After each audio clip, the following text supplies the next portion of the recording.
All the students WB school ইংলিশের ক্লাসরুমে তোমাদের সবাইকে সুস্বাগতম। আজকের ক্লাসরুম সেশন অত্যন্ত ইম্পর্ট্যান্ট। ওথেলো থেকে ক্লাস 11 তোমাদের ফার্স্ট সেমিস্টারে 3টে এমসিকিউ অ্যাটেম্প করতে হবে। ওথেলোর টেক্সট হিসাবে যথেষ্ট কিন্তু ভালো টেক্সট। সেই ওথেলো টেক্সট থেকে 3টে এমসিকিউ যদি তোমাদের পারফেক্টলি ঠিক আনসার দিতে হয় তাহলে প্রথম থেকে শেষ পর্যন্ত এই ভিডিওটি শুনতে হবে এবং বুঝে নিতে হবে ওথেলো টেক্সটের খুঁটিনাটি সমস্ত কিছু যা তোমাদের এই ভিডিওতে আমি প্রোভাইড করছি। ওথেলো এই নাটকটি অরিজিনালি লেখা উইলিয়াম শেক্সপিয়রের। সেইটি থেকে স্টোরি টেলিংয়ের জন্য বাচ্চাদের উপযোগী করে চার্লস ল্যাম্ব এবং তার ভগ্নী Mary Lamb tales from Shakespeare নামে একটি শিশু পাঠ্য বই রচনা করেন। সেইটাই আমাদের একটু অ্যাব্রিজড করে ডাব্লিউবিসিএইচএসি পাঠ্য হিসাবে গ্রহণ করে। মন দিয়ে শুনে নাও, এটা ওথেলো থেকে সমস্ত এমসিকিউ গ্যারান্টেড ঠিক হবে তোমার। বহুকাল আগে ভেনিসে এক ধনী সেনেটরের ডেসডিমোনা নামে একজন সুন্দরী কন্যা ছিল। তখনকার যুবকরা তাকে খুব পছন্দ করত, কিন্তু ডেসডিমোনা একজন মুর বা ওথেলোকে পছন্দ করল। সে ছিল প্রদেশের সেনাপ্রধান। ওথেলো ব্রাবানশীয়র একজন পারিবারিক বন্ধুও ছিলেন। ডেসডিমোনা ওথেলোর দুঃসাহসিক অভিযানের এবং যুদ্ধ সম্পর্কে সমস্ত গল্প শুনেছিল। সে ওগুলোর দ্বারা খুবই প্রভাবিত হলো এবং তার প্রেমে পড়ল। তারা গোপনে বিয়ে করে নিল। ডেসডিমোনার পিতা মানে ব্রাবানশীয়তে খুব ক্রুদ্ধ হলেন। সে সভাতে বিচারের জন্য আবেদন করলেন। ডেসডিমোনার পিতা মানে ব্রাবানশীয়তে ক্রুদ্ধ হলো। সে সভাতে বিচারের জন্য আবেদন করল। ডিউক উভয় পক্ষের কথা শুনল এবং ওথেলোকে দোষ দেওয়ার মতো কিছুই পেল না। ওই সময় প্রদেশটির সাইপ্রাস দ্বীপে তুর্কি আক্রমণের জন্য সংকট ছিল। ওথেলোকে পাঠানো হয়েছিল ওই সংকটপূর্ণ অবস্থার সম্মুখীন হতে। সে তার নববিবাহিত স্ত্রীকে নিয়ে সেখানে গিয়েছিল। সাইপ্রাসে পৌঁছে ওথেলো জানতে পারল যে একটি ভারী ঝড় তুর্কি বাহিনীকে বিধ্বস্ত করে দিয়েছে। সেখানে যুদ্ধের আর কোনো সম্ভাবনাই নেই। ভেনিসের সেনাদের ছুটি উপভোগ করার অনুমতি দেওয়া হলো, কিন্তু ওথেলো এই উৎসবের সময় ক্যাসিওকে শান্তি এবং শৃঙ্খলা বজায় রাখার জন্য নিযুক্ত করল। ক্যাসিও ওথেলো এবং ডেসডিমোনা দুজনেরই কাছে খুবই প্রিয় ছিল। সাম্প্রতিককালে ওথেলো ক্যাসিওকে সেনাধ্যক্ষ পদে উত্তীর্ণ করল।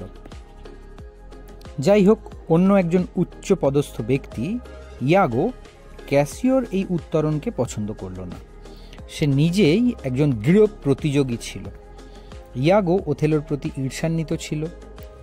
এখন সে তার সমস্ত শত্রুদের বিরুদ্ধে ষড়যন্ত্র করতে শুরু করল। উৎসবের মুহূর্তে সে ক্যাসিওকে মদ খাওয়ালো এবং মন্টানোর সঙ্গে ঝগড়ায় চালিত করল। এক বিশাল ঝগড়া শুরু হলো।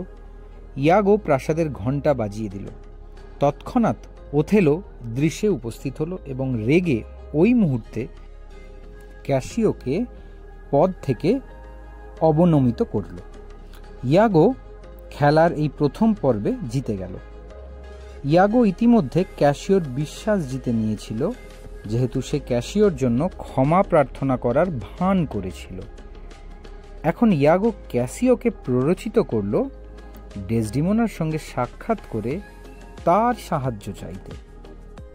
ক্যাসিও যথারীতি ওটাই করল যেটা ইয়াগো চেয়েছিল, মানে ইয়াগো ক্যাসিওকে কমপ্লিটলি ম্যানিপুলেট করল।